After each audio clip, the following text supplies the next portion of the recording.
there's just like a bit of stigma. People seem to look upon it as bad, don't they? Just go in there. It's like, oh, gone to the dark side. But really, it's just a bit silly, really, isn't it? Welcome to part 3 of the FPL Sol vs Solio series, and today we have a very special guest indeed, perhaps the most important one so far in my quest to determine whether to adopt the analytics into my FPL toolbox, because this is the man who opened my mind to these programs in the first place.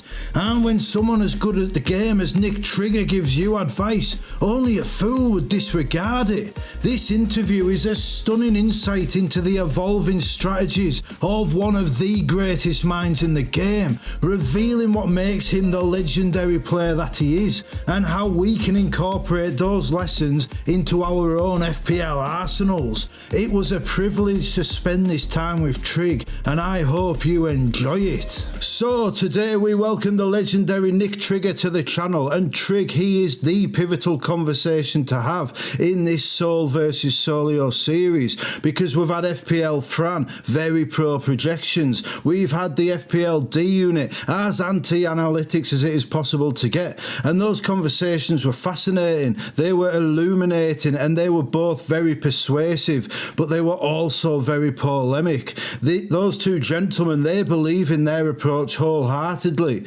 But Nick Trigger, he lies in the middle of those two previous guests. Trigger will play with instinct, but he will always use data, logic and reason to support his decisions.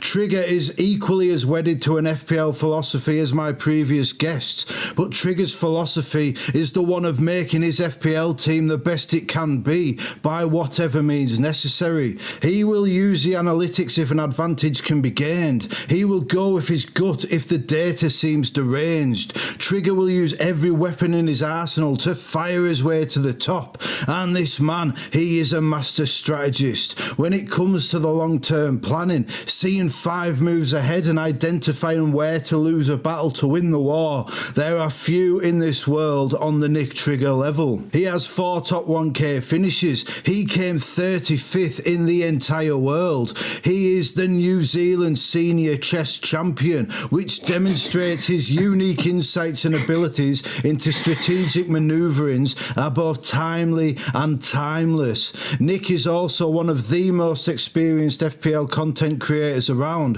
with a successful website and an FPL strategy book preceding his current position as a prominent FPL YouTuber, one who releases multiple videos a week and live streams almost every Wednesday and Saturday on the FPL Pubcast. Nick Trigger smells like smoke because he has walked through the fire, and today he is going to set our strategic minds ablaze. Thank you for coming on the channel, mate. How are you doing?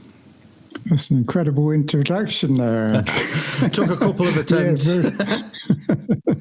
Doing very well, very well. I'm looking forward to this. Yeah, I'm glad to have you on the show. I'm glad to have you on because, you know, it is a series which, you know, you are at the very heart of. You were the one who has been persuading me gently and kindly over the course of the season, give this a go. And I'm like, no, I'm not going to do that. And then my season has been so disastrous that I'm like, well, maybe this legend of the game with his 4 top 1k finishes might just know what he's talking about. So maybe I should listen. And I'll get into all of that a little bit further on, but let's get straight into it. The first question, and this is one which ties back to the D Unit video because you deserve the right to respond. When it comes to using projection models like Solio, one of the strongest objections to them is always, you will never become FPL World Champion if you do not take risks, which is one of the core tenets of D-Unit's anti-analytics stance. Yet you believe something quite different, that FPL is a game of risk management, and the most successful managers are the ones who manage the risks the best. What do you mean by that, and what is it that led you to this conclusion?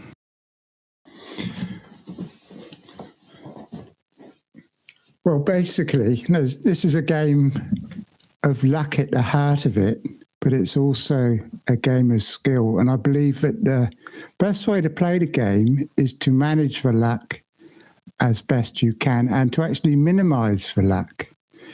And rather than try and increase it like Darius does. So, like playing differential captains, for example, he plays differential captains that aren't necessarily the best. And that can be okay in a situational, if you have played properly, got yourself into the top 200 or so, then that's the time to start taking risks.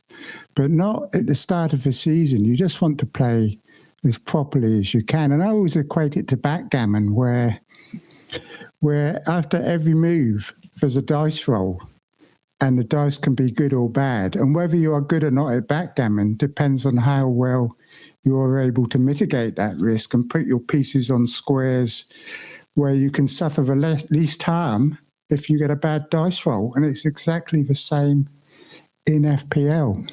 Right, I don't actually play gammon. Like when I was a kid, I had a backgammon board when I went on holiday, like on the reverse of the magnetic chessboard, and like I'd have a look at it, but I didn't really know what was going on. So like, what is backgammon like? And that's quite interesting to me because we talk a bit about your chess. We're going to talk a bit about your chess later on, but you've gone straight for the backgammon. Now, what is like? How does backgammon work for people like me who don't know? Oh dear, I didn't expect this question. It's quite complicated to explain. It's basically just moving pieces around the board to try and get to the other end of the board without being taken, basically. Right. So you roll a dice, say you roll 6 and a 5, you've got 11 moves, you can move 1 6 and the other 5, or right. You can move 11 spaces and all that. And basically the object is not to get your pieces taken. So if you get a bad dice roll, and doubles count double, so like if they get a double 6, they've got 24 moves, for example. Yeah. And if your pieces aren't on the right squares, it can do an awful lot of damage in one move. But if you're the skilled players, they work out where everything can go depending on where those bad rolls happen to minimise the effect of it. And it's very much like that with FPL, I think, like with captains, because if I've got 3 players from one team, I'm less likely to captain a player in that team and spread the risk. For example, this week I'm captaining Saka because I don't own any other Arsenal players. Yeah. Whereas I own Foden, Haaland and O'Reilly for Man City. And if Man City do well, and I haven't captained Haaland, I don't think it's going to hurt me too much because, like I said, I've got Foden and O'Reilly. Whereas Saka, if I don't captain Saka and Arsenal do well, I'm going to be absolutely exposed to an awful lot more risk, I think. So right. I take those kind of things into account. So it's like spreading the coverage, really. It's like you were saying that we're recording just before game week 16, where Man City are away at Crystal Palace and Arsenal are at home to Wolves. And it is quite a difficult one. Like for me, I don't own Saka, but I've been planning my free hit for this week to cover the Saka threat. But what you're saying is if I've got the triple Arsenal, I maybe don't need to worry about captaining Saka because I've got him, and I could maybe even look for an option, an avenue elsewhere with captaincy as like a little chance to break out, to gain a bit of an edge. Is that have I interpreted that correctly? Yeah, I think so. Because, for example, if you don't captain Saka, but you also own, say, Eze and Rice, if Saka does score, the chances are you're going to be getting assists from your other players. Or if Saka assists, he's probably going to assist Eze or Rice. So you kind of covered yourself there with that player. But at the same time, you've given yourself a great chance to get ahead. For me, if I have triple Man City and only Saka, would you say it's better to captain Saka because he's my only Arsenal coverage? Or would you say it would be better to use transfers to get Arsenal in as well? Like, what would you do in that situation? Well, I mean, I've been faced with that myself, but this week, really, only having one Arsenal against Wolves, doesn't seem quite as I would expect it to. But on the other hand, Arsenal's fixtures aren't great afterwards. And I've kind of worked out that long term, it's not in my interest to bring in Arsenal players this week. You know, like Gabriel's not available. Any I bought in would be short term. I don't have enough money for Timber without making another transfer, and I don't want to use too many. So, yeah, I mean, that's the way I look at it. I'll just captain Saka, hope for the best. But it all depends on your appetite for risk. I mean, there are some players that actively do try and accentuate the risks, don't they, rather than minimise it. And I'm not sure that's the right strategy to do all the time. I think it's very situational. Like D-Unit's come out and started doing that right from the start of the season this year. And we worked out yesterday that if it wasn't for his differential captains, there would only be 7 points separating us. But now I'm 114 ahead of him because he took on Haaland when Haaland was in terrific form and paid the price. And there was no real need to be that different at the start of the season. So, yeah, it's very situational, I think. But again, though, like for me, I'm considering a strategy. I am at currently 2.4 million in the world, about 150 points off the pace. Like I think I'm about 170 points off the top 10k. And one thing I'm thinking is that if I go against Haaland every week, Haaland will likely get. If I imagine his floor is 8 points, his like average score is 8 points. And I have to find someone to get more than 8 points every week. Can I do it? And if I can, then I feel like that's the quickest way to rise up the ranks if you're in my position. Would you say something like that is a worthy risk to take? Or would you say I should play it safer with the captaincy and maybe look for differentials elsewhere to make like... I honestly think at this time of the season, you don't really need to do much different. It would only take one player, like Acuna, for example, to go really big one week, and you're going to rise up through the ranks much quicker than you think you will. I mean, I think you gained 1 million this week, didn't you? Just for... I did, So, I mean, it's not a huge amount, really, 100 points. So, yeah, it's far too early, I think, to press the panic button. No. And it's traditionally the second half of the season where we do well once the double game weeks start and everything. I mean, I've been at 2 million at Christmas and still finished 30k. So, I mean, it's not, I don't think you need to worry. I think the worst thing you can do is to start panicking. And, if you're in a hole, stop digging, basically, and just play it reasonably safe, but not completely safe, Yeah. Like you said, just a couple of differentials is enough. Well, speaking of these like differential players, earlier in the season, you were getting quite pressured quite strongly to bring in Antoine Semenyo, who was absolutely tearing up the league, goals, assists every week. He was punishing you, and like you were going on your streams and people like, you've got to bring in Semenyo, you've got to bring in Semenyo. And what I remember from that is that all these people were going on at you and you steadfastly refused to bring him in, even when the chorus reached a crescendo.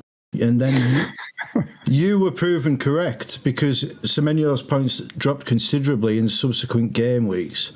When a player is performing like Semenyo was, and when it feels like everybody in the world has him, what are your thought processes which determine whether going without such a player is a risk worth taking, and how do projection models factor into that, if at all?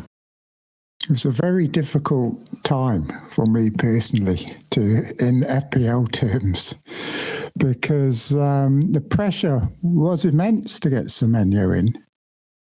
I mean, I was kicking myself because I didn't take a hit to bring him in about game week 4. I think I had a choice between bringing in Gabriel and Semenyo for a hit or bringing in Saka, and I brought in Saka. And the swing was absolutely unbelievable. I'd probably be 60 points better off if I'd done that in game week 4. But by the time we got to game week 6, Semenyo had kind of risen up to almost 8 million, I think. Everybody had him, and I felt that it was time to take him on. And I just felt that he was on an incredible hot streak. Started in that Liverpool match, didn't it, when he was abused? No. And he was just absolutely on fire. And I owned him last season. And I remember how frustrating he was. And I felt it was going to come to an end. I just felt it was going to come to an end. I mean, I got lucky in a sense, I think, because although he did start blanking, it was very kind of unlucky blanks for him, wasn't it? I think he missed a penalty. He had plenty of chances. And in the last few weeks, Evan Nielsen's been missing everything for him. But, yeah, I think sometimes you do have to take a stand. You know, I was in the same situation with this week with Foden. Yes. And I was thinking, do I want to take a stand or do I want Foden? And because my rank had risen up to like 120k or whatever, which I'm quite happy with at this stage, I thought I'd just go with the flow and bring him in. I didn't get him last week. I could have taken a hit last week to get him. Played in Jai instead for Everton, who's got 8 points. So, I mean, that worked out okay. But I decided, at least for the next couple of weeks, I'll bring Foden in.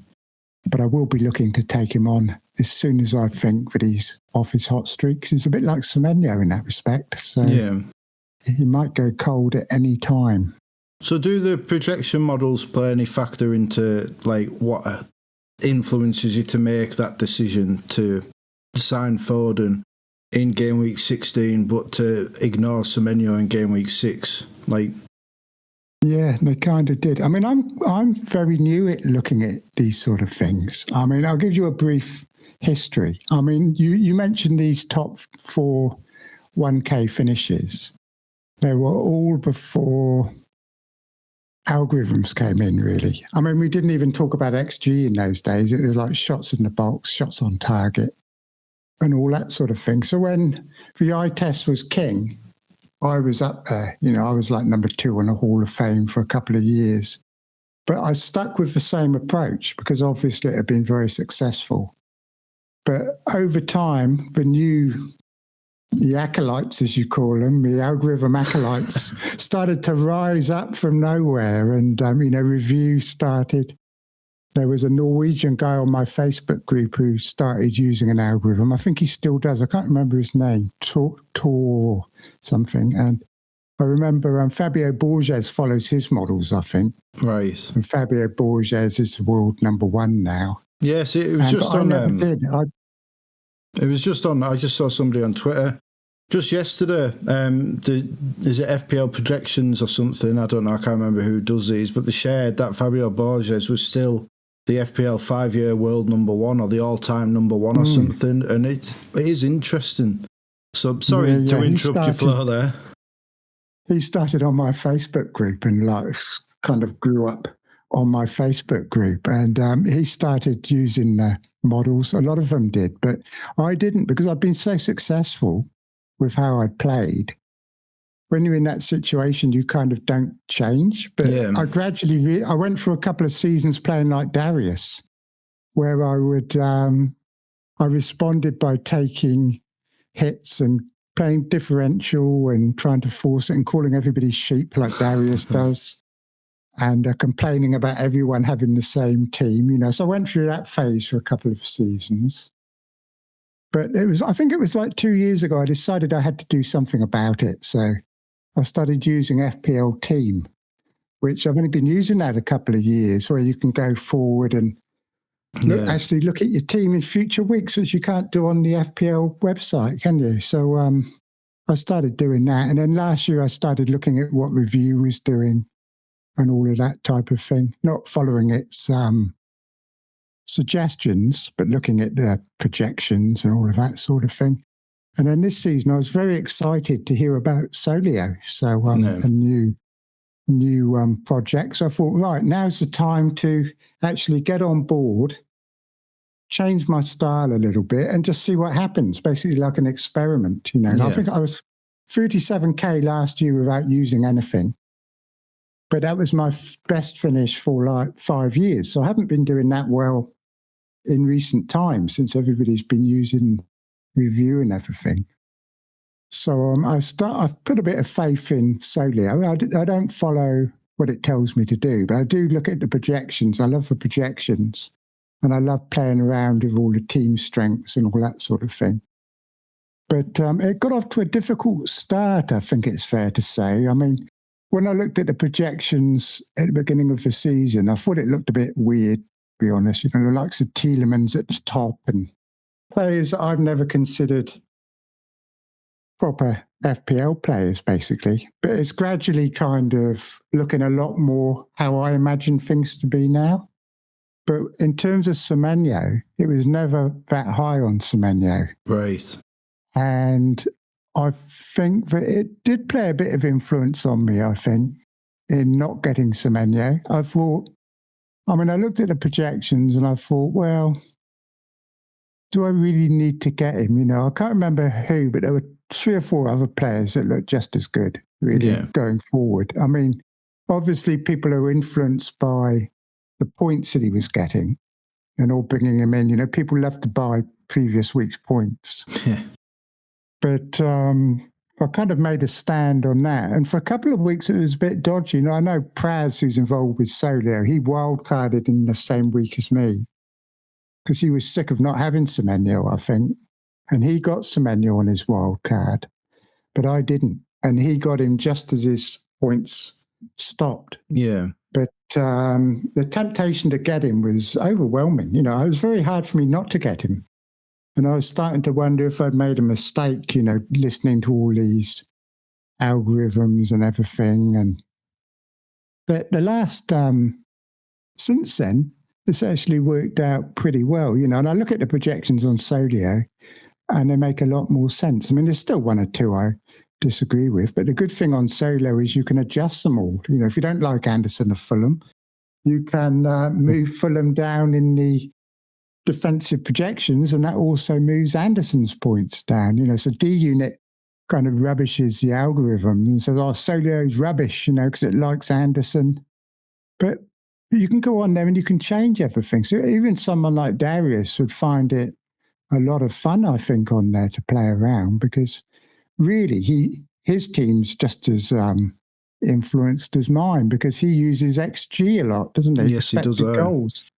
And all those models are basically based on expected stats. But Solio presents them so well, and the charts and everything, fantastic. I mean, I can't be bothered with review because it feels more like press a button, get a solution type of thing. Yeah.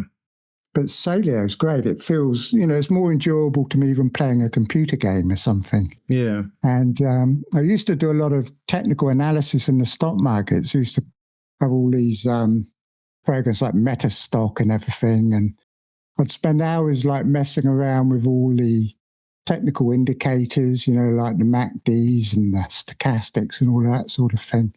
And I can do the same sort of thing on Solio, so I love all that. So, yeah, but it did play an influence. As for Foden, not really. Foden played the influence on Foden. He was like, I know what he's like, so yeah, eye test. I watch all the matches. But what Solio does do is it often alert me to a player that I haven't even looked at. Because when you watch a match, you're kind of only looking at 1 or 2 players normally, aren't you? You kind of focus in on somebody. Yeah. And you can miss other stuff that's happening. And I saw that Tavernier was really high on Solio the other day. I thought, Tavernier? You know what I mean? He's like someone I never even think of. So I went and had a look and quickly dismissed the idea, but at least it put the idea in my head. So you just seeing all the projections the whole time just kind of gives you extra insight into what's going on. You've got to have both sides of the argument, I think.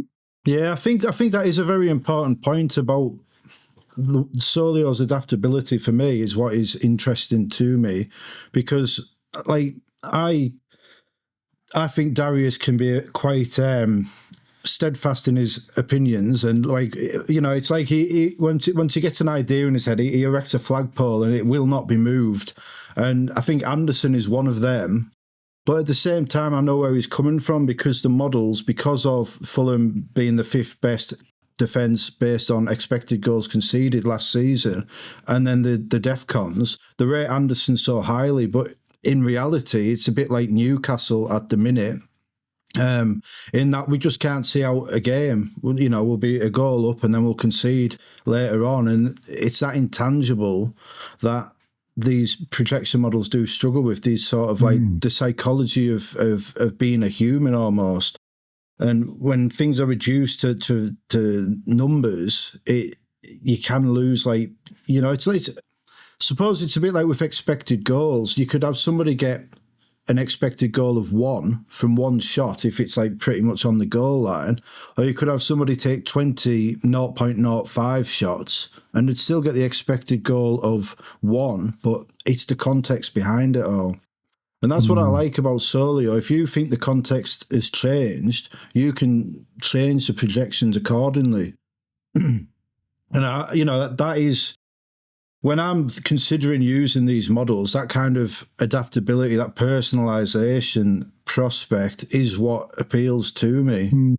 It's what you've been trying to sell it to me on as well, with the, like you can make this whatever you want it to be, really. And I do think Solio haven't done a very good job of selling this program that they've got, because I do feel there's a lot of potential there. With it's like it almost can be, it's the Mavericks analytics, it almost seems to me, and certainly with some of the people that use it, like Trout, it's almost like it enhances their decisions and helps them become more Maverick. And I don't know, I feel like they can do a better job of selling that aspect, and if I do adopt it, maybe that's something I can do for my audience at the very least. But you as a complete newbie going on there, it was quite a steep learning curve, to be fair, and I think they lack a series of beginner tutorials on there, really. When they release something, they'll try and explain it like the one this week that they did. And then they have to re-explain it because it just goes over most people's heads. Yeah. And I think that puts a lot of people off. Like, I've spoken to quite a few people who said, they went there, didn't understand it, and left. Do you know what I mean? Yeah, definitely. And it's that first impression where they need really hook, a bit like a computer game. You need to have like a better detailed tutorial. Like, I'm playing Baldur's Gate at the moment, Baldur's Gate 3, and I normally play games like Fallout and stuff like that, which are kind of similar. Fallout. Yeah, I love the whole lot. I'm actually going to subscribe to Amazon so I can watch the series in a couple of weeks, and that's coming on. And I'm not really into all that Dungeons and Dragons. Like, I don't understand it all, and it's really hard trying to play that game without enough tutorials. But once you spent like a few hundred hours on it, it becomes a lot easier. And that's exactly the same with Solio. But it's that initial learning curve that you have to kind of get over and not just disappear. I can imagine Darius going there saying, Anderson's taught, this is rubbish, I'm going. But if you look at the team projections, they probably are based on expected stats, aren't they? Yeah. But there's nothing to stop somebody like Darius just going on there and basing them all on his eye test. Just move them around to how he thinks. Yeah. Well, he does do his own fixture difficulty rating on his streams, like for every team, and operates off that. So it is, something like that. I feel like we're starting to almost try and sell Solio, and I am definitely not on the payroll of Solio. So we will move on to in the D-Unit interview, Darius claimed analytics will never win FPL. The mistake on my part was not realising that they already had, with 2023-24 champion Jonas Sandler back part of the analytics crowd.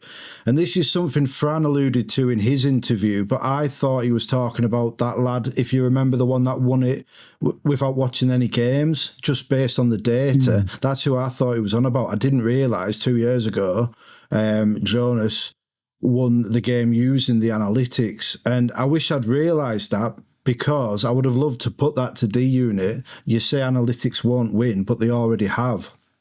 So my question for you, Trig, is this. Do you think Jonas was an outlier, or do you think this success for analytics is replicable? And either way, what do analytics managers have to do to break out from the crowd of people using the same program? I mean, like I said, I'm no expert on analytics. I'm just new to the whole Solio thing and putting my own stamp on it. But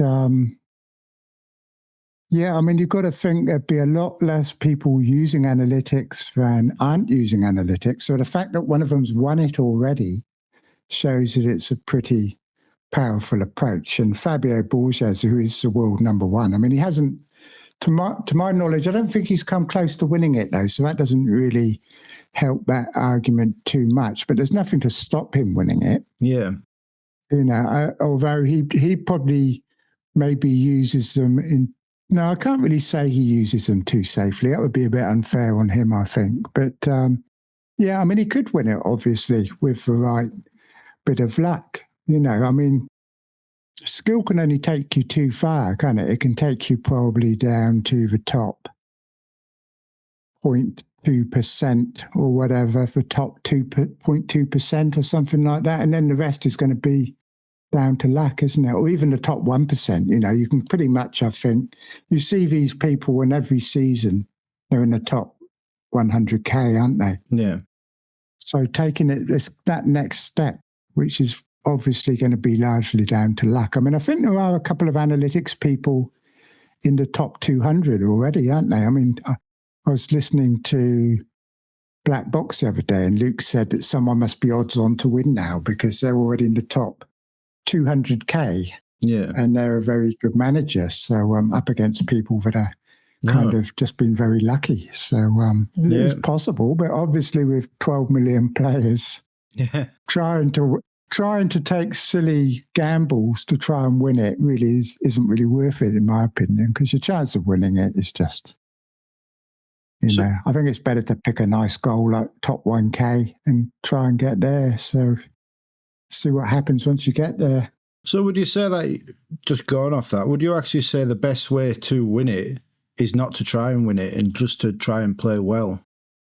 Yeah, if you try and win it, you know, you can. I mean, Darius used that approach a bit, didn't he? He kept going on about how you have to be different to win. So he immediately went different. But I mean, the chances of being different and correct are like still millions to one, aren't they? I mean, it's easy to look at the ones at the top and think it's replicable, but really they've just had an incredible amount of luck. So no, I suppose you've got to get there first, haven't you? You've got to get there playing properly and then see what you need to do. It's like in football where they talk about earning the right to play. You've got to like go in early in the first 10 minutes and win the ball and kind of set your mark on the game, and then you can start playing the flicks and the fancy passes once you get a goal or two in the lead.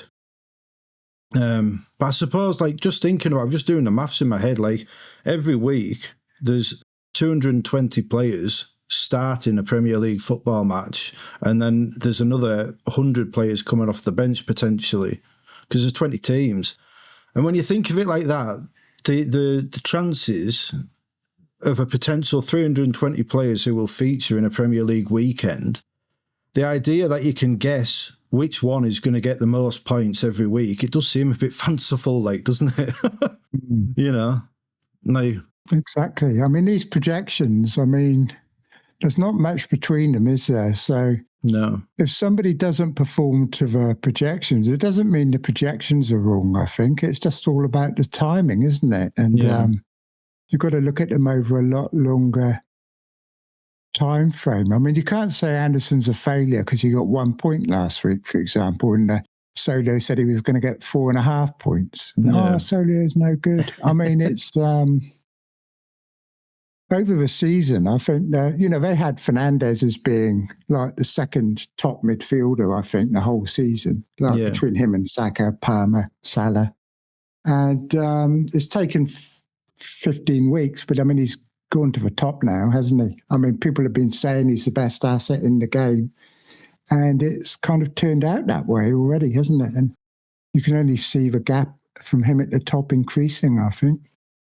I suppose that's the thing with the projection models as well. They're not focusing on the individual game week. They're focusing on that kind of bigger picture, which is quite hard for individuals to see, I think. You know, it is. They do. There are disadvantages to them, though. I mean, like I said, I'm not an analytics manager. I want to be like an all-round. Yeah. I just want to incorporate that as part of my things I look at. But I think they're very slow sometimes at noticing change, you know, with Salah as an example. And because even up until a couple of weeks ago, he was like the top of the midfielders, you know, for predictions every week, even though it was pretty clear by then, I think, to everybody that watched the games that something fundamentally had changed. And I mean, they've cottoned on now, but it took an awful long time. And the other thing I think is confidence. Like, confidence is a hard thing to measure, isn't it? I mean, if you're using the eye test, you can see when a player's starting to come right, I think. Yeah. And gives you more chance of getting in on that haul, whereas the algorithms tend to react afterwards to something that's happened. And it's kind of, I think there is scope to get ahead of them, you know. They're not perfect.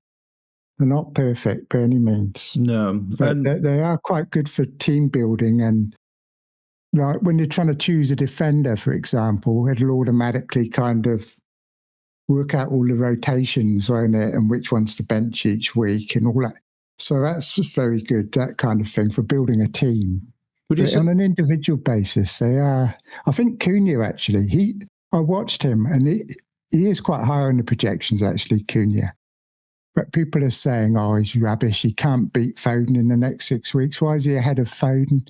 But I watched that game the other day, and there are signs, I think, that he's about to hit form. Yeah. So I might be wrong, but the eye test for me is still very important.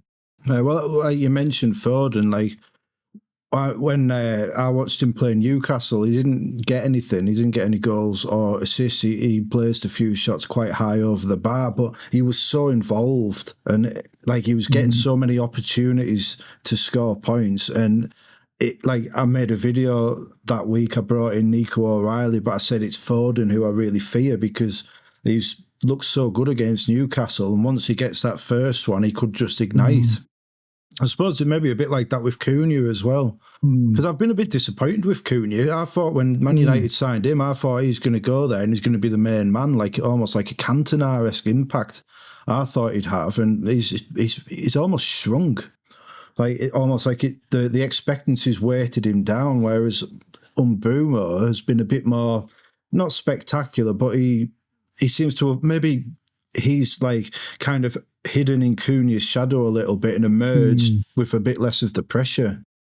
I think it is a confidence thing with him. I mean, that first assist that he got the other day, I think Cunha, very confident, would have scored that himself, or at least tried to score it himself, rather than pass it back to Fernandes.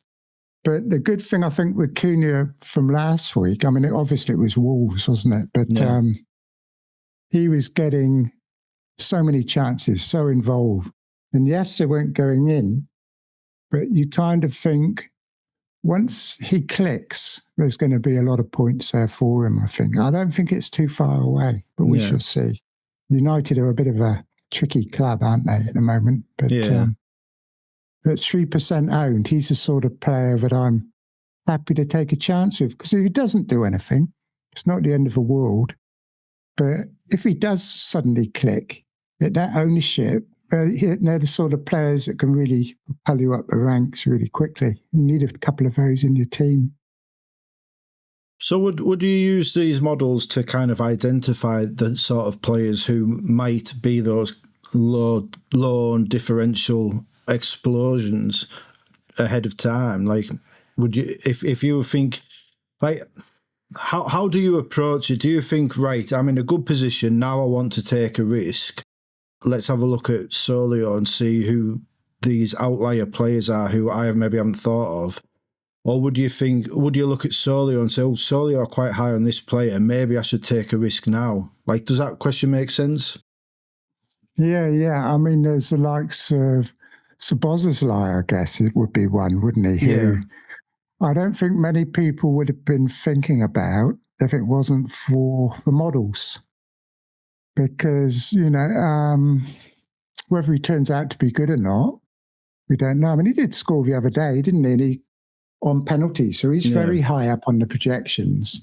But he's not somebody I think people that don't use models wouldn't probably be that keen on. And sometimes they get it wrong, don't they? Or it's hard to know if they get it wrong. Or, with Tielemans, for example, it's hard to say they got it wrong in a sense. In that Aston Villa were just terrible, weren't they, at the start of the season?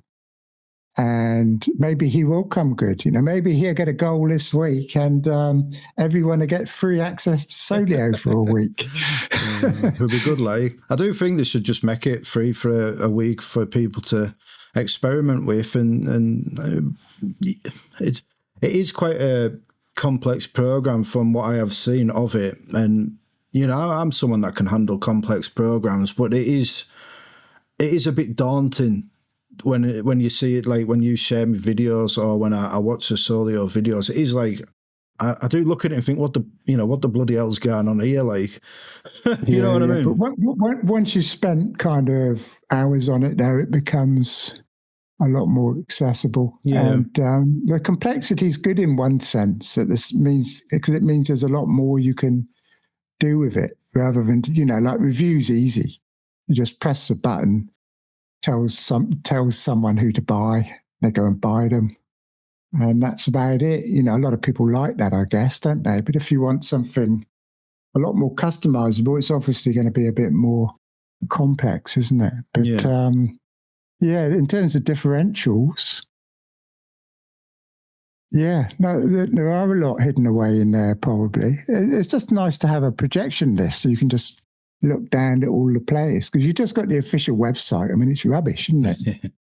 the list of players is laid out much better on Solio than it is on the official site. So you can just kind of look down at all the players, kind of order them by positions and number of game weeks and all those sort of things, and see which teams have got good fixtures for a few weeks and try and take a punt on somebody because...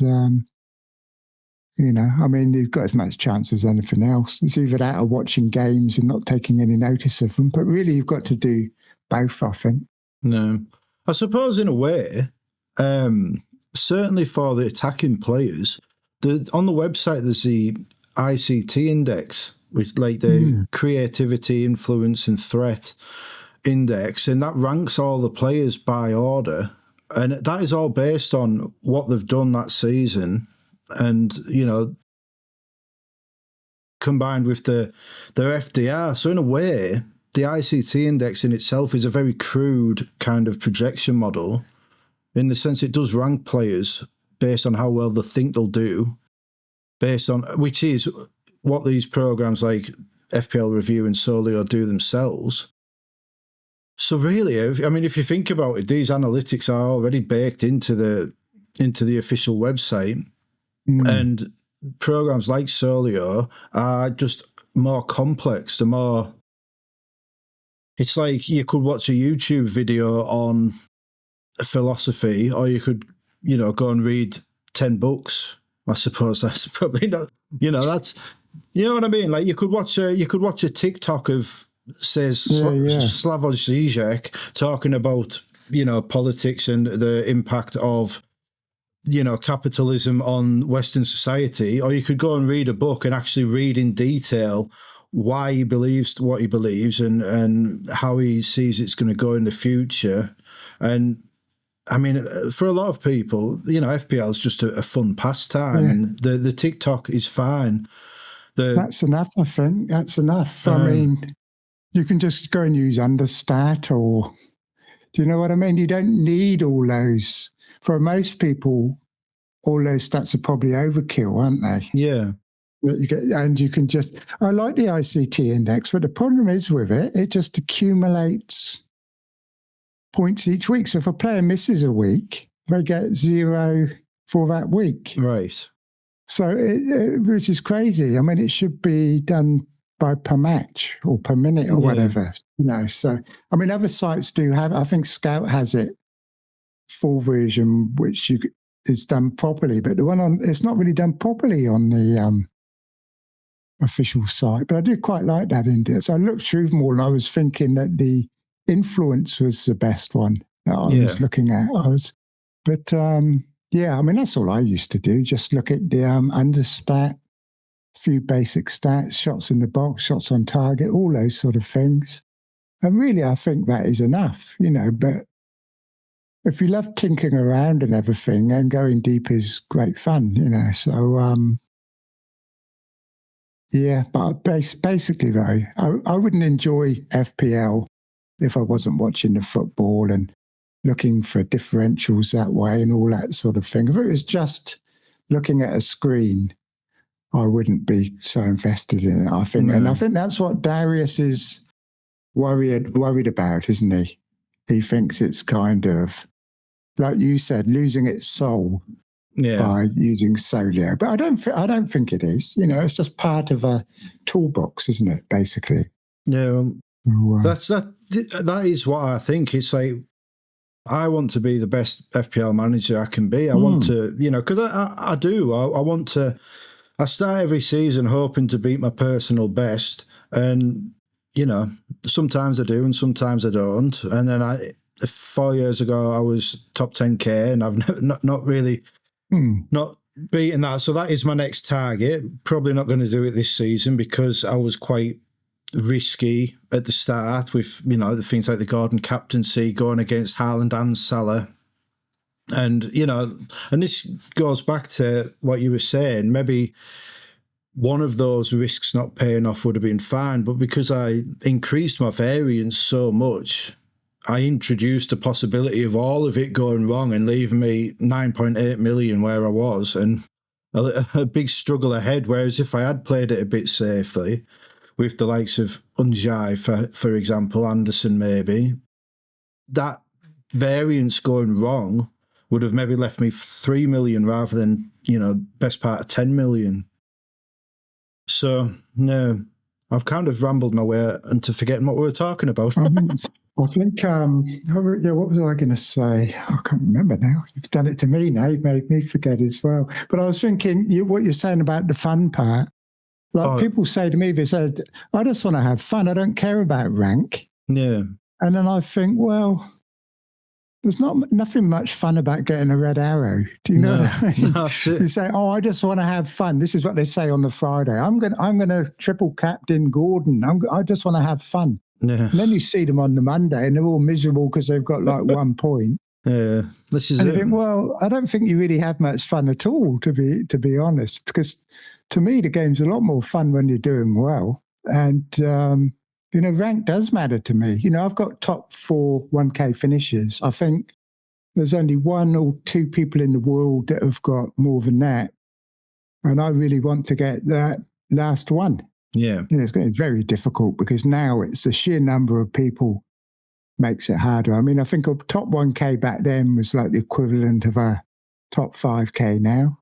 So, but that's what I'm after, that final top 1K. But rank, I'm reasonably happy if I get in the top 1%. I think that's fine. I've had an enjoyable season, but if I finished at 2 million, I wouldn't have enjoyed it because most weeks would have been horrible red arrows and, what's the fun in that, really, at the end of the day? Yeah, like a few years ago, I finished 1.2 million. And part of that was because I did a bit of a challenge for myself where I was just I limited my pool of players because I could only pick them if they started with one of the letters of my name, So, I had to have somebody that started with an A and somebody that started with an N and somebody that started with a D. And Ben Dinnery, the fitness, the one that does all the injuries on Twitter, he was doing it. And I thought, well, I'll give this a go. And part of it is because I was on the final year of my university degree and I couldn't really engage with the game as much because I had so much focus on that.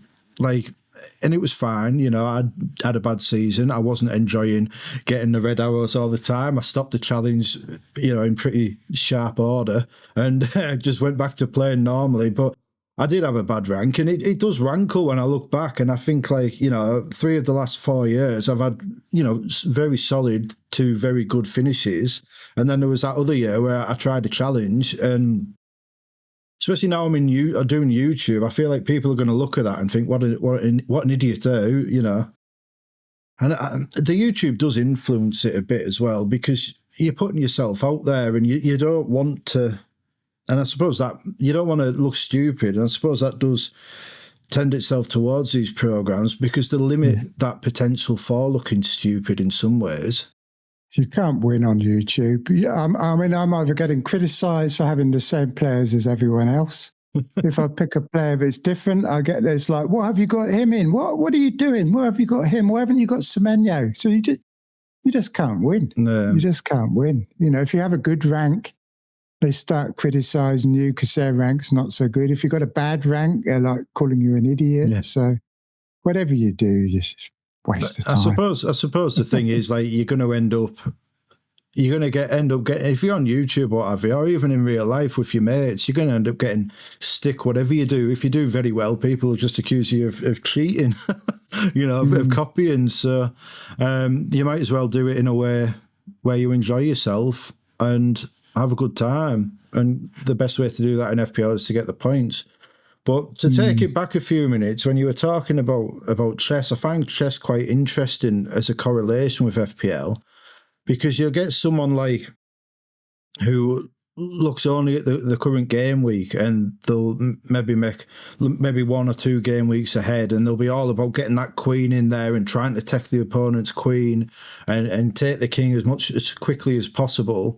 And then you'll have somebody else that'll be a bit more patient, play more cautiously, make sure their king can't be taken, and then pick the opportunities to take off one pawn at a time and take it from there. And, you know, you are the New Zealand senior chess champion. You know as much about chess as anybody in this field, except perhaps Magnus Carlsen, which, you know, to be fair, not a bad person to be second to. But the world of chess has also seen a rise in the use of, like, models and computer programs and solvers in the same sort of way that FPL Review does.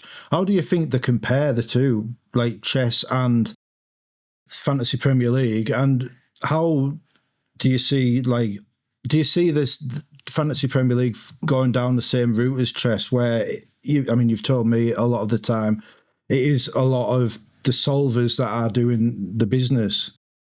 It's a bit of a worry in one sense, because chess has pretty much been almost solved now by the top computer models. They can, like Magnus Carlsen now doesn't have a chance. Like he wouldn't win a single game now, a long game against these top programs. The best he could do would be to hope for a draw.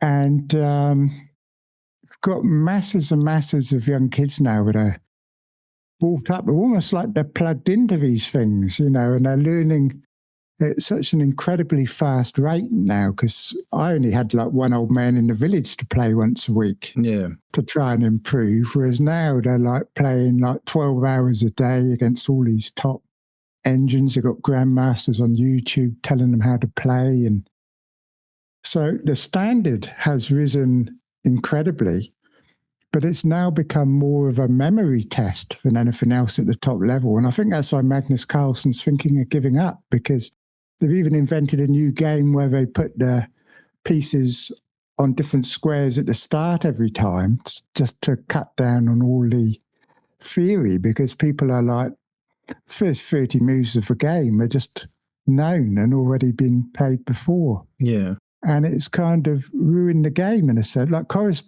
to play a lot of correspondence chess, where you send your move off in the mail. And they used to take like a year. Some of the games against Russian players used to take me about 3 years to play one game. I used to get all these black and white postcards from the Soviet Union. But E4 to D5. See you next month. Yeah. But once the engines came out, people started cheating, because you weren't supposed to use them back then. But everyone started using engines. Yeah. And now in the World Championship, you're actually allowed to consult with engines, which we'll call FPL Review, the equivalent in fantasy football. And the last World Championship at Correspondent Chess, it was decided because somebody died. Every game in the final was a draw. There were like 15 players, like 150 games or whatever. Every single one was a draw because it's basically engine versus engine. Right. You know, they're just nothing but computer operators, these people. And it was only decided because one of the competitors died and he defaulted his game. Right. So somebody actually won a game by default and they became a world champion. And I guess the danger with FPL is, you know, it's all very well for Fabio Borges and all these using their and becoming world number one. Great. But what's going to happen when everybody's using them and they improve even more?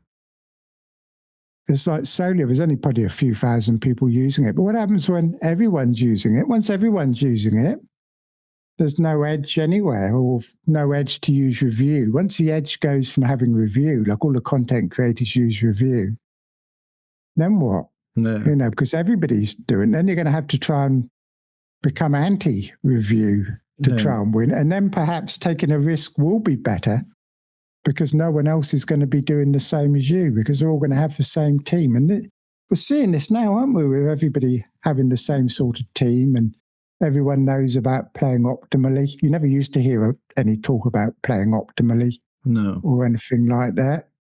But now it is, you know. And I think Luke was talking on Black Box, wasn't he, about how everyone's so much better now. You know, Az was complaining about his rank. And Luke was basically saying, well, everyone's much better now, Az, you know, because of all the help they're getting from the solvers and everything. So whether it will, the difference between chess and FPL, of course, is that FPL's based on football, which is largely luck. So it's a bit more like the backgammon analogy. But again, a computer is world champion at backgammon as well, because it obviously knows how to manage that risk. So, you know, within 20 years, possibly everyone who wins FPL will be using some kind of one of these things. That guy that won it the other year, that was probably just the start of floodgates opening. Although only being 38 weeks long in a game of luck does offer some hope. If it was like 300 games, then I think an engine user would win it every time.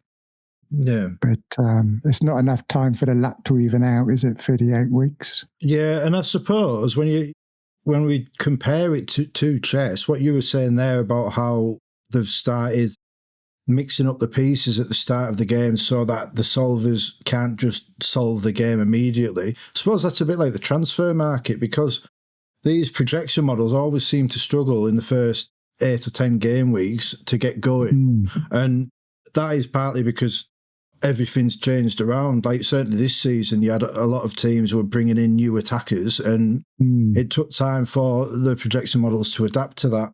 And I mean, I suppose there is that. And then, but like you say, if everybody starts using them, it's going to come down to who is prepared to take the risk and do something unpredictable with the high potential of failure in the search to actually break out from that pack.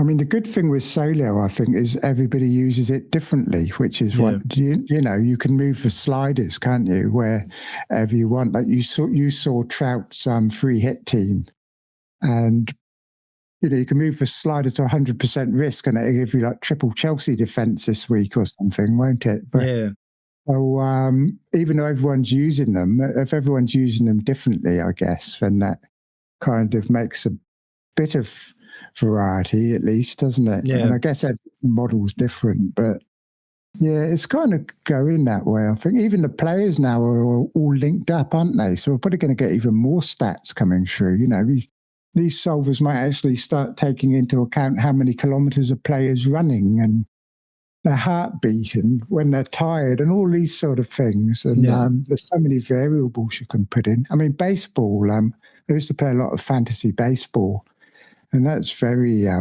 stat-driven, you know, extremely, much more than FPL. But again, the season's a lot longer. You know, it used to be every day. I had to get up every day and change my team because there were games every day. And I used to love that. But it's very intensive baseball compared to FPL. But yeah, it's interesting, isn't it? I don't know where it's going to go. But at the moment, we've got a lot of people that hate it, don't they? And they hate the models and they're not going to use them. And if you do, if I mention them on my video, I get criticised just for mentioning them sometimes, you know. And I think you have to kind of open your mind up a little bit to these things. You can't just ignore them. So, well, this is it.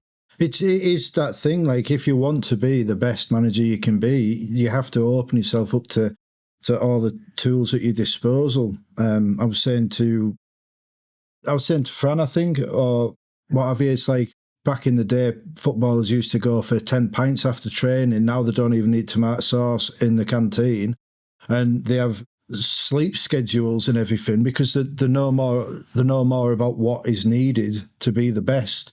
It is a bit like that. It's like scouting, isn't it? Back in the day, the managers would jump in the car, drive down the motorway and watch a player. Now they do that, but they do that having had the shortlist of players minimised down by all the statistics that is possible to obtain. And because of that, you know, they've got much greater, like, the eye test itself is so much more informed. They know what they're looking for almost. And I suppose that's a bit what these programs are like. I mean, I am obviously worried about getting some sort of backlash if I do start using these programs, which I will be honest, I am tending towards using them. I feel the argument for using them is stronger. I mean, you yourself told me it was a no-brainer that I should be using them. Or you maybe said it on a video. Like, you know, why is he even considering it? It's an absolute no-brainer to factor it into my thinking. I think with you, I think you admit yourself you take far too many hits and play in a very cavalier attitude, in a cavalier way, don't you? But, I mean, that's good in a way. But I think what the solvers would teach you is to be a bit more patient, you know, because when you use them, you kind of realise that you can't expect a player to get points straight away. Yeah. And you shouldn't kick them out your team and because often you're taking out one player and bringing someone in who's like no better, really. It's just like swapping one good player for another. And the kind of solvers, by looking at all the projections and everything, it sort of calms you down.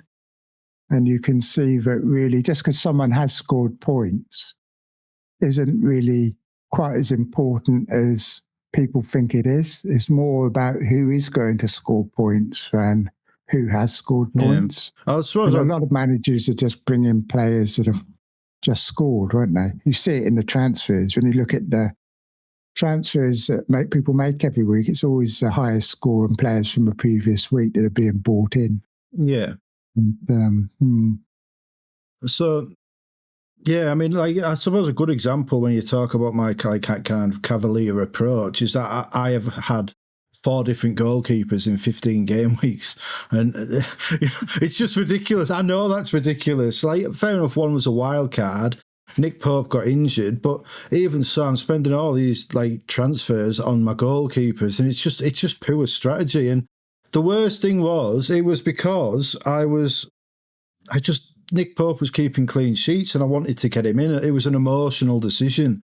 Whereas, like, our mate Gary on the pubcast, he did his members video and he's brought up the goalkeeper projections because in response to me taking a hit for Nick Pope, and he said, why would I do it? You look at the goalkeepers and there's about 0.02 between them, like each week. So what's the point? And I mean, yeah, maybe I do just need to incorporate more information. I am an obsessive, and these programs do tend themselves towards people who are obsessed enough to get involved in them. Mind you, you'd enjoy Solio because it's always trying to get me every week to make a goalkeeper change. I have to First thing I do when I go on there is lock my goalkeeper in, because I don't believe in changing goalkeepers. Yeah, that's not bad. It's always trying to get me to change my goalkeeper. But yeah, I think one goalkeeper is pretty much of a matchness with the next one, really, aren't they? I mean, they're very unpredictable. What's going to happen? Yeah, goalkeepers. Just to bring it back a bit, I'm going to ask a question that I really probably should have asked at the start, but you said something that was related to another question I had lined up, so I just went on to that, and I've not really got back to it. But I'll come back to it now. You have been playing FPL since the mid-2000s, and over that time, you have seen the rise in data usage, first through the incorporation of expected goals and assists data, right through the analytics evolution to the creation of these projection models such as FPL Review and Solio, which have the ability to identify the optimal transfers for your team over that long period of time. How has the increase of this data and the depth of information it can provide affected your strategies and the way you play the game?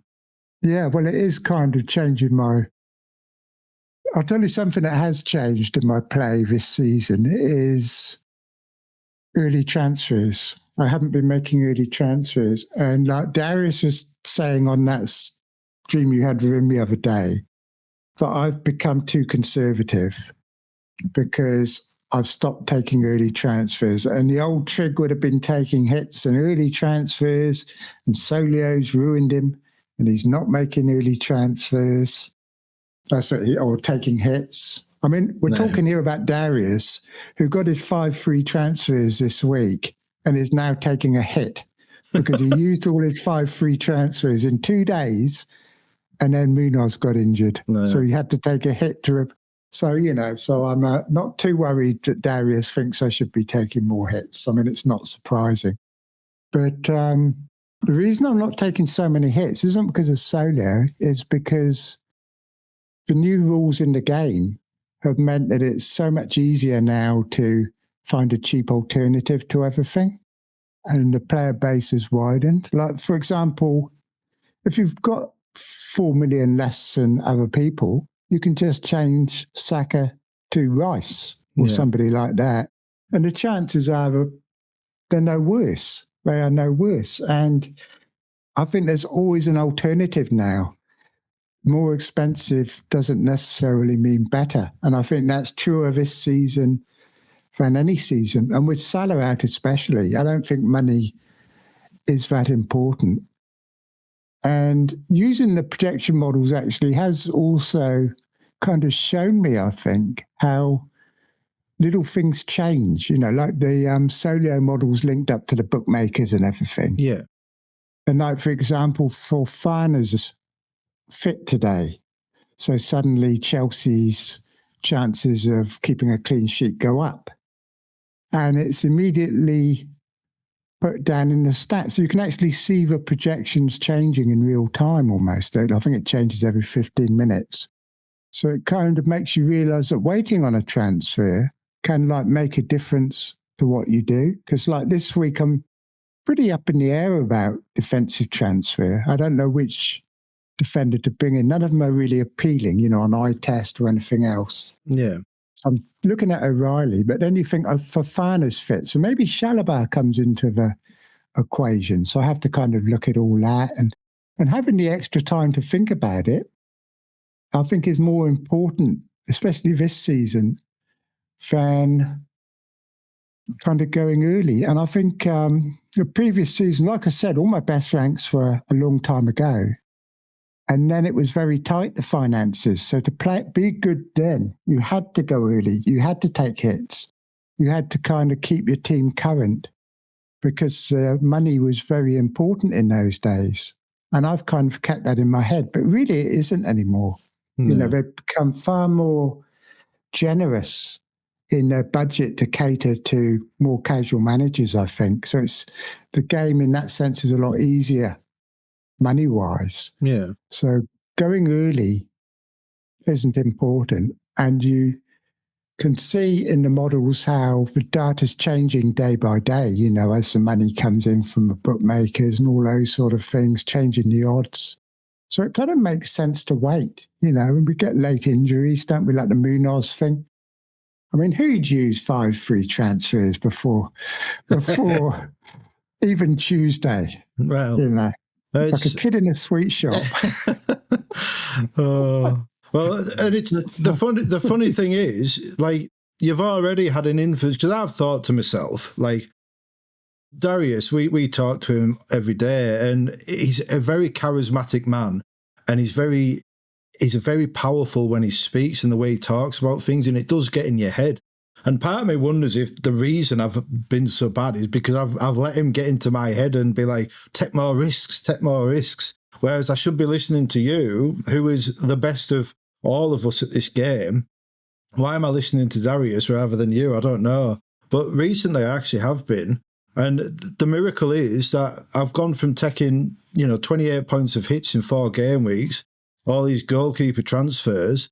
We've now got these 5 free transfers, and we're on the Friday, less than 24 hours before the deadline. I haven't made a single transfer. I haven't even decided if I'm going to play my free hit or not yet, because I'm waiting for the information. I'm waiting because I'm not worried about the money, because I've got enough money now. And like you said, there are alternatives. But there is something I do want to put to you. How do you think the ability to roll up to 5 free transfers rather than 2, how do you think that impacts the analytics versus like gut instinct debate when it comes to managing in this game?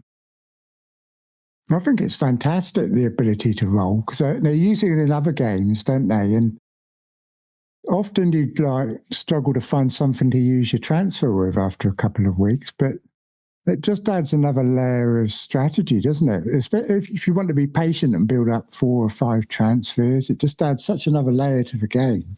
Do you think it makes it easier for analytics managers that they're able to do 5 free transfers, or do you think it makes it harder for them?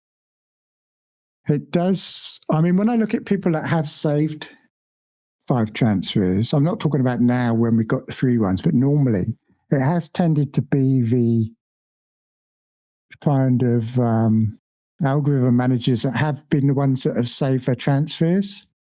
I think eye test managers generally make more transfers based on form and everything else. I mean, I never got past 2 last season. Yeah. So I wanted to save them, but it just never seemed to happen. Whereas a model will often, the top choice of a model on a lot of weeks will be to make no transfer, or you can Solio always does want you to make one, but often you can see that it only increases your score by about half a point over the next 10 game weeks, for example. Yeah. And you think, well, it's not really worth making a transfer, so you're going to be more patient. I think that's one thing with the models. They do tend to make you more patient, because the fact that you can look ahead and see that really a lot of times moves you're going to make don't actually make much difference in terms of the projections. So, I don't know which one's right or wrong though, No. Well, I mean, I haven't had a full season yet using these things. Whether I'm going to do as well as I do when I play my old way or not, I don't know. But I think I'm at a better rank this season than I was last year. I mean, I finished 35k last year, not using any. But like I said, even when you're not using them, you're still listening to people that are and being influenced by it. So it's not going to make a huge difference, I think. And I don't just follow what they say anyway. I just like looking at the projections and putting my own stuff in. But it's interesting. I enjoy it. Kind of, someone like me who's got quite a bit of time on their hands, it's good. I can spend hours tinkering around on there. Well, this is part of it for me as well. It's like I am having a bad season, and I am thinking, I am trying to change my strategies up. I've been a lot more patient. Like this week, I've waited to see what happens, and it's a big thing for me. And it's to if I am having a bad season, how can I turn it into a good season is a big one for me. And one way I can do that is by trying different things. And being aggressive hasn't worked to the extent I would like it to. Maybe it's time to try patience. And this week it's worked out in the sense that Munoz has been ruled out and I've got all my transfers, so I can benefit the most from that opportunity.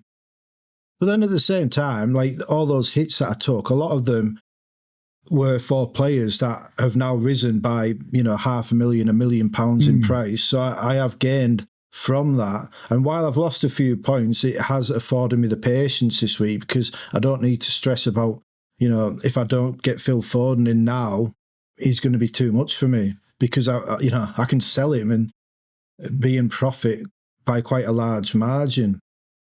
So that's where another reason why I'm considering these projection models, because if I am having a bad season, why not try them during this season, see what happens, see how they make me feel, I suppose. And because I do, part of me does feel like it is a bit cheating.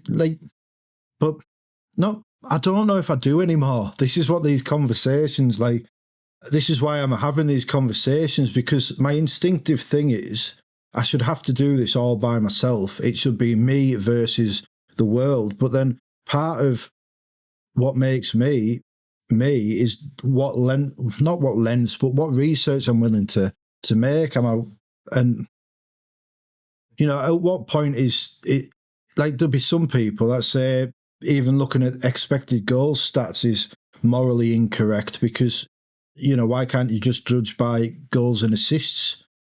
And I don't know. I don't really know where I'm going with this point. It's just that, I feel like I should experiment and I feel like I should find a way to be a better version of me so this season isn't just a complete write-off. And it's probably a good time to try it because it's kind of like you can have an experiment without it costing you anything, can't you? Yeah. Because, well, as you say yourself, your seasons are, I didn't say this, but you said it, your season's a write-off. So it's a good time to experiment. I mean, I don't think your season is a write-off, but, well, yeah. it won't be. I think I wouldn't get any satisfaction whatsoever out of just going to review, pressing the button and doing what it says. I mean, but some people, if they want to do that, it's fair enough, isn't it? But personally, I wouldn't enjoy that. But everyone plays the game differently, don't they? Yeah. But I have no, like you said, I mean, Solio is only based on expected stats and minutes, really, isn't it? That's the main thing that goes into them. It's minutes. I mean, when they do their updates each week, they're basically just updating a player's potential minutes and also got the underlying XG stats in there. So it's no different from going to Understat and having a look at the stats on there or going onto the Fantasy Football Scout website. No real difference. It's just like a bit of stigma. People seem to look upon it as bad, don't they? Just go in there. It's like, gone to the dark side.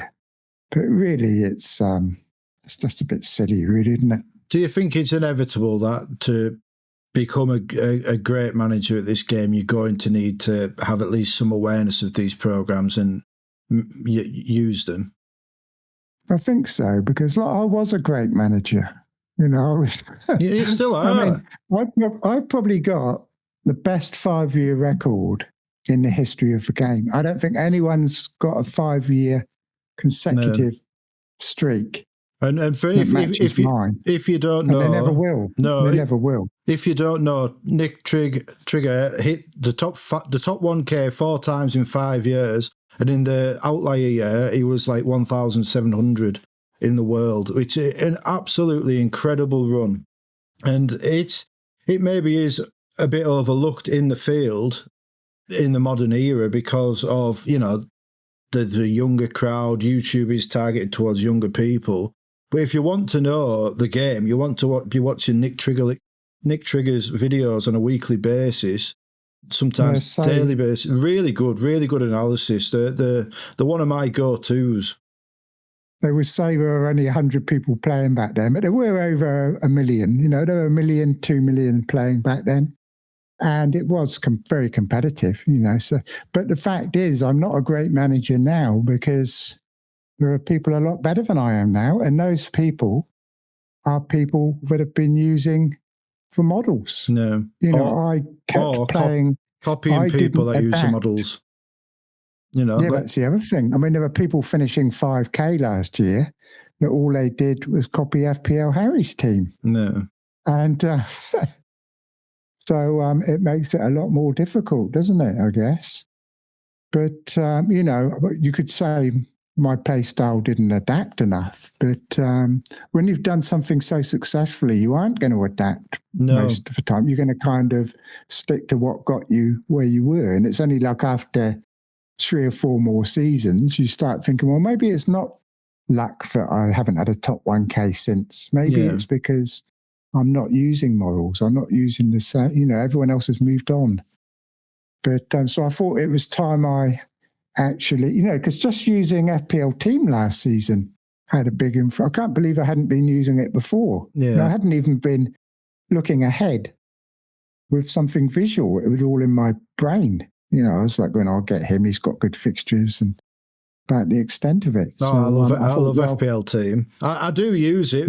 It might not feel like I do use it when I'm doing my wild transfers and stuff, but I'm on it like almost every day. I'm tinkering and I'm thinking and like, if I take 3 hits this week, and how's that going to save me transfers down the line? And here we are now, and like I say, I've not used a single transfer this week so far. I'm going to be going into next week with 5 free transfers, and like that part of that is because of FPL Team, and it is a different approach that I have been playing, but it is, it's not like ad hoc off the seat, flying by the seat of my pants stuff. It's a risky strategy that hasn't paid off. But FPL Team's fantastic.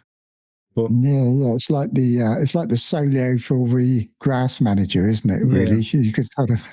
It does have projected points, but they're not very. They're not really accessible. They're like that's a good thing. I think you can just focus 100% on your team. Yeah, at what you want to do without having something telling you what you should do.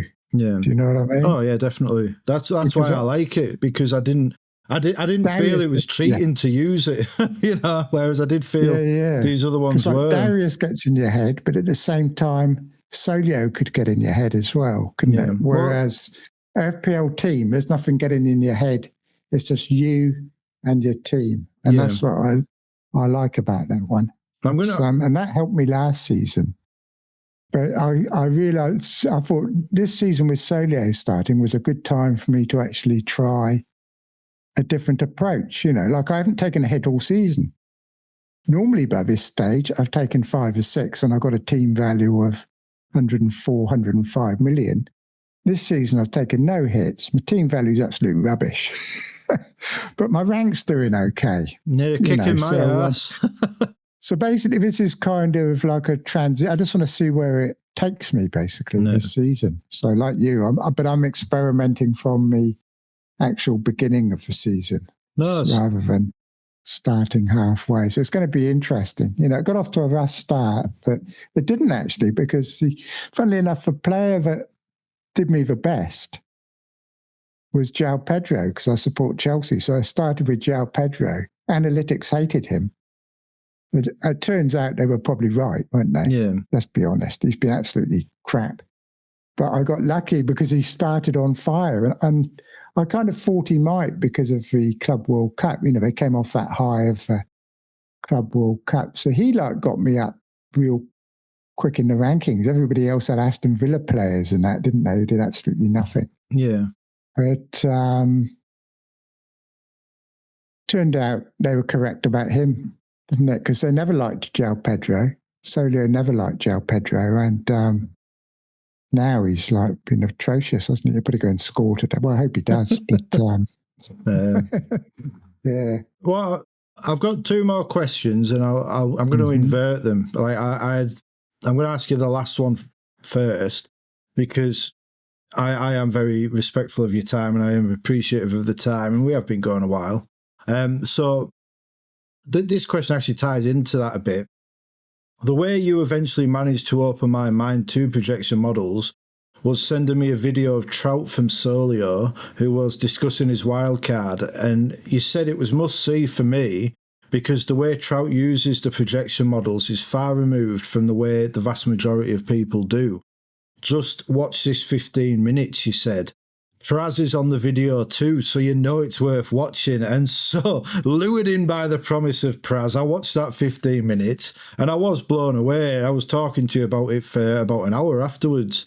And it was the big boot which kicked down the door, which I had left resting on the latch. And all things being well, Trout will be in the next video in this series, and it is a conversation I am very excited for because of the profound impact the lads had on me in the space of that one portion of a video.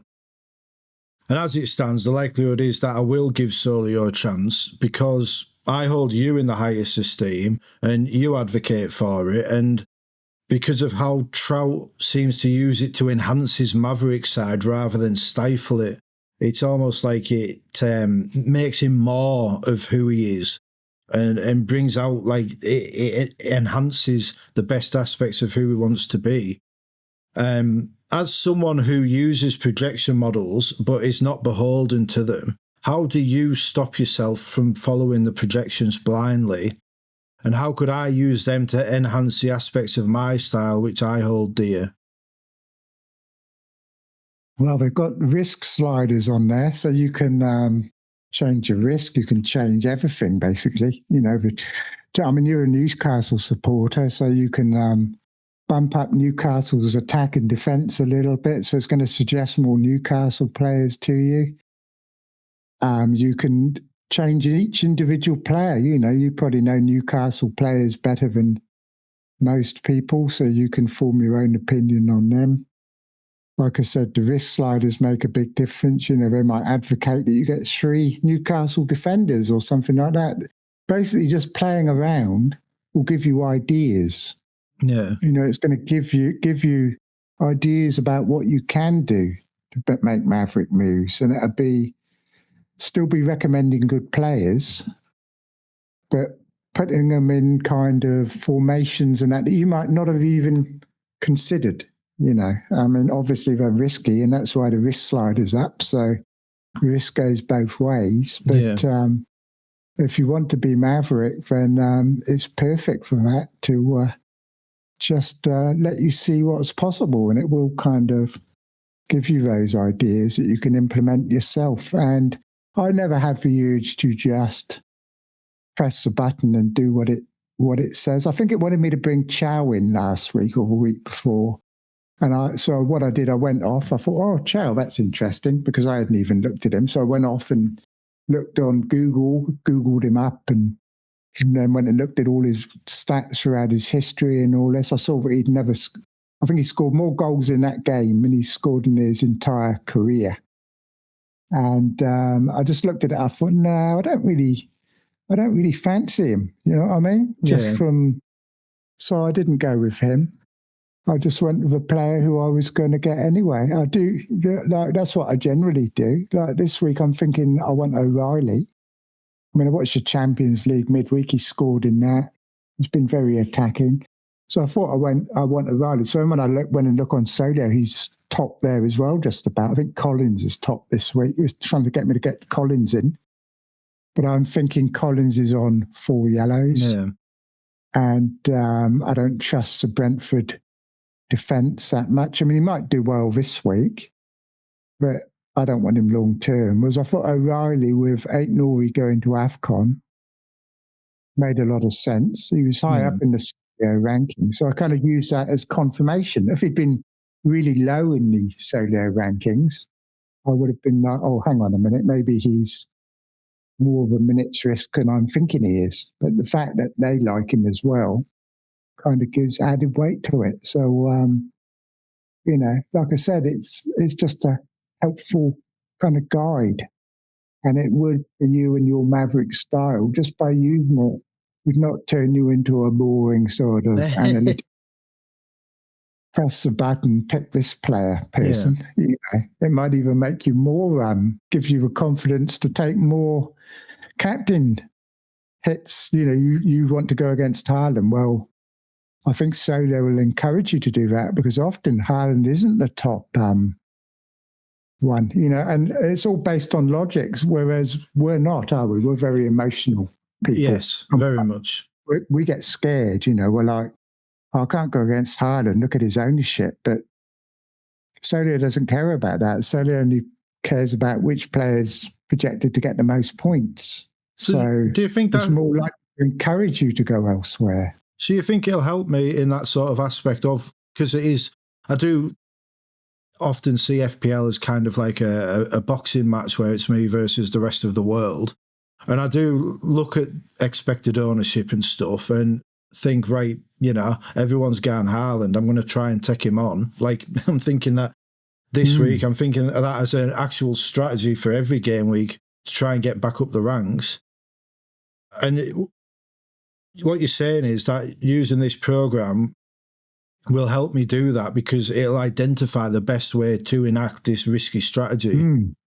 I mean, it'd show you that some weeks you're just being silly going against Haaland. Yeah. Whereas other weeks it'll show you that there's actually not that much difference between going Haaland or Fernandes, and if 70% of engaged community are going Haaland and only like 10% are going Fernandes, and that's a good opportunity for you to be different and to have a big climb in the ranks if you're correct, and without having to actually pick a worse option.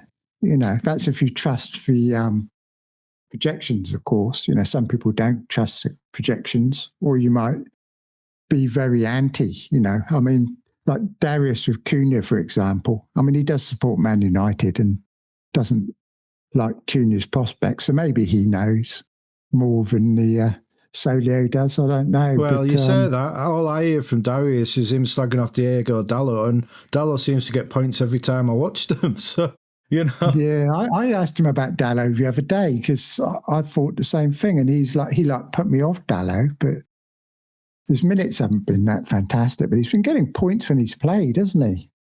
Just a question for you. If you were using, like, this is one that's literally just come to mind now. If you were using these projection models and you were torn between two players and one was it was say Timber 5.4, Saka 5.4, and you could only have one of them, would you favour the defender or the attacker? It would depend on the needs of my team, I guess. I mean, yeah, I don't know. I've put you on the spot here. I think defensive points this season are more reliable, in a way. With DEFCONs anyway, with DEFCON players, they are easier to replicate, week in, week out. Like someone like Anderson of Forest, you pretty much know what you're getting, don't you, with him? But another question would be, I do it quite slightly differently. If I'm torn 50-50 between two players that I can't decide between, traditionally, I've always just chosen the cheapest one. That's what I do. It's like, if I can't decide, I just get the cheapest one.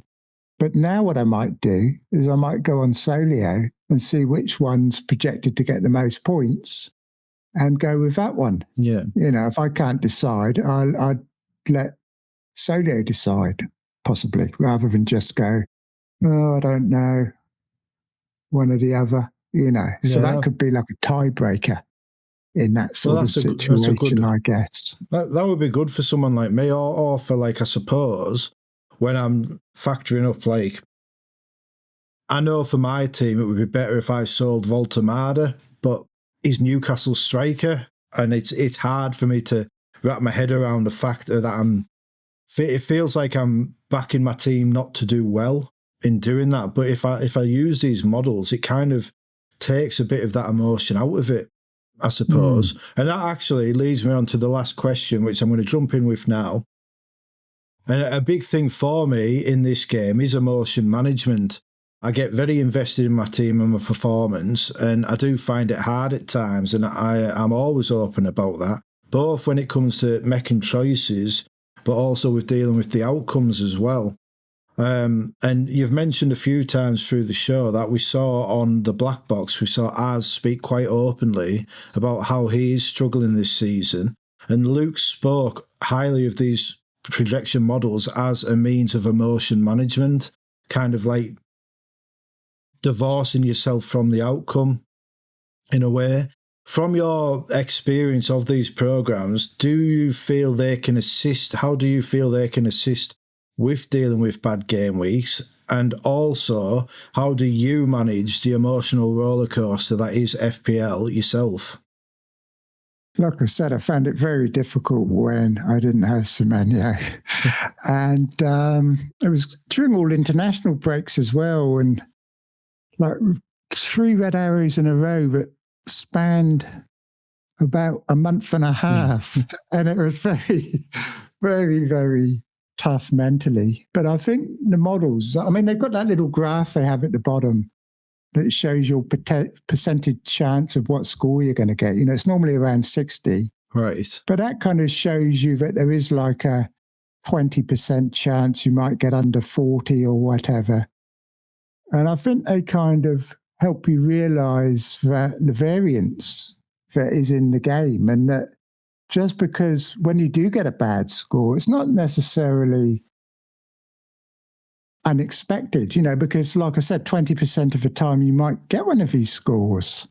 And it's not an indication that you've got the wrong players or anything like that. It's just in the realms of statistics, isn't it? It's just like a statistical probability that at some stage you are going to have an awful game week, no matter what players you've got. And I think it kind of helps you to stick with the process and just see it as like a process rather than an emotional roller coaster. I mean, I still can't stand bad game weeks. And if I get 3 in a row, probably would start doubting the models and everything. If I was like relying on them all the time, I think I'd start to worry. Because, I mean, it is still quite new, isn't it? Yeah. So, but it does kind of help, I think, kind of make you realise that FPL is just a game of variance and that you are going to get bad game weeks. But I'll always struggle with them, I think.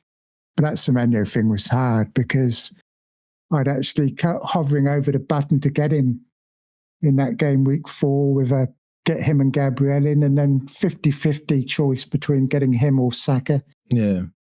I thought, shall I tuck in, go with what everyone else has got? I'll try and get even further ahead by getting Saka, who at the time was just coming back and looked like a good option. And like I said, the point swing was huge, and it is difficult to deal with, isn't it? That sort of thing. I think so. Yeah, but I'm back now on track. So do you think? Probably made good decisions afterwards, but it's just a process, isn't it? And you can't see into the future. I saw a very interesting quote yesterday, but I can't remember what it was. I think I screenshotted it, actually. I'm going to go and find it now. It's going to take about 20 seconds to find it. It's very interesting. It's lighting up in your glasses there. I changed the quote slightly. Yeah, that's fine. Here it is. Here. FPL can only be understood backwards, but it must be lived forwards. I quite like that one. I FPL can only be understood backwards, like hindsight, basically, isn't it? But it can only be must played be lived forwards, so you don't have benefit of that. So it's kind of I think on that note, it's a perfect time to say thank you for coming on my channel. I really appreciate it. And I look forward to seeing you on the pubcast and the lock-in, and also over on Trigger Talks FPL YouTube channel. So there you have it. We've had the pro projections plea, the anti-analytics assault, and now we have the sensible strategic solution. 3 varying perspectives from 3 of the greatest minds in the game. And whichever side of the Sol versus Solio argument you fall on, these conversations have already improved me as an FPL manager, and I have got no doubt they will improve you, the viewer, as well. Whether you are Fabio Borges, Ben Krellin or Colin Casual himself, these 3 videos will refine your skills and make you better at this game that we all love. And up next is Trout, the Solio swashbuckler, the data daredevil, the man who broke through my cognitive dissonance without even realising. I think it's clear I am prepared to welcome the analytical projection models into my FPL arsenal. Now it's time to find out how to shoot to thrill, how to maximise my Maverick side, and how to turn the analytics back on those algorithm acolytes. So make sure to subscribe so you don't miss what promises to be a very special interview. And thank you for watching. We will see you next time.